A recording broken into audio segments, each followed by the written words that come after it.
பெட்ரோலின் விலை கடந்த ஒரு மாதத்தில் மட்டும் இரண்டாவது முறையாக லிட்டருக்கு ₹2.54 உயர்ந்திருப்பது வாகன ஓட்டிகள் மத்தியில் பெரும் அதிருப்தியை ஏற்படுத்தியுள்ளது.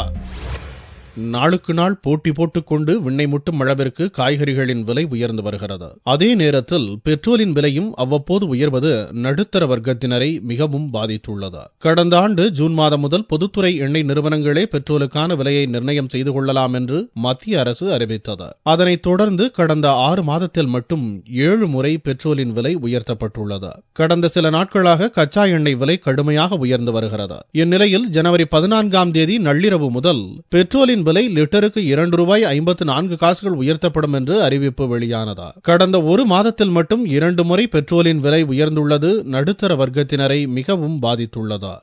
தனியாருக்கு நீ கொடுத்த நீ வந்து பெட்ரோல அது உன்னுடைய இதுல வச்சுக்க வேண்டானே. எங்களுக்கு கஷ்டமா இருக்கு. கஸ்டமர்கிட்ட கேட்கும் போது நாங்க ஏன் கொடுக்கணும், எங்களுக்கு சம்பளம் ஏத்தலையே அப்படின்றாங்க. பிச்சை எடுக்கிறவனே நல்லா இருக்கிறான், ஆட்டோ ஓட்டுறவன் நல்லாவே இல்ல. ஒன் சைட்ல இந்த பெட்ரோல் இன்க்ரீசஸ், பெட்ரோல் டீசல் அது இம்பாக்ட் எல்லா ஐட்டம்ஸ் மேலும் இருக்கும்.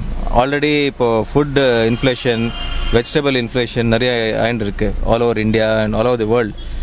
So I don't think this is healthy for India, and now the election is also coming. So keeping that in mind, I think government needs to do something very fast.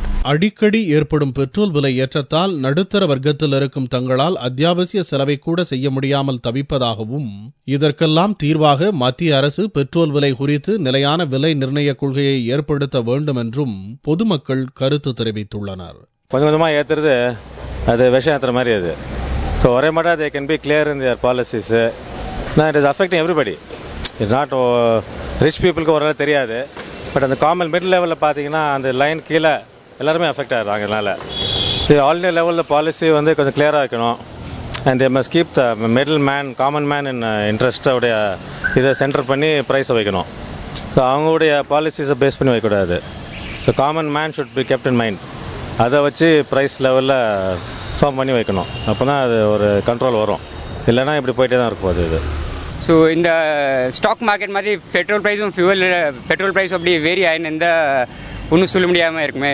நிறைய பேர் பட்ஜெட்டோட plan பண்ணுறாங்க. இந்த மாதத்துக்கு அவ்வளோ பணம் தனியாக ஃபியூலுக்காக வச்சுருப்பாங்க. So யாரும் பட்ஜெட் மேலே லிவ் பண்ணுறவங்களுக்கு ரொம்ப கஷ்டமாக இருக்கும். இந்த வெஜிடபிள் ப்ரைஸ் ஹைக் இருந்தாலும் சரி, ஃபியூல் ப்ரைஸ் ஹைக் இருந்தாலும் சரி. ஸோ அவங்களுக்கு வர இன்கம் கான்ஸ்டன்ட்டாக இருக்குது. ஆனால் இப்போ போகிற பேசிக் எக்ஸ்பென்சர் ஃபிளக்சுவேட் ஆகிருந்தா ரொம்ப கஷ்டமா இருக்கும். பெட்ரோல் விலை உயர்வது தொடர்கதையாகிவிட்ட நிலையில் பொதுமக்கள் மீண்டும் சைக்கிளை நாட வேண்டிய நிலை உருவாகினாலும் ஆச்சரியப்படுவதற்கு இல்லை.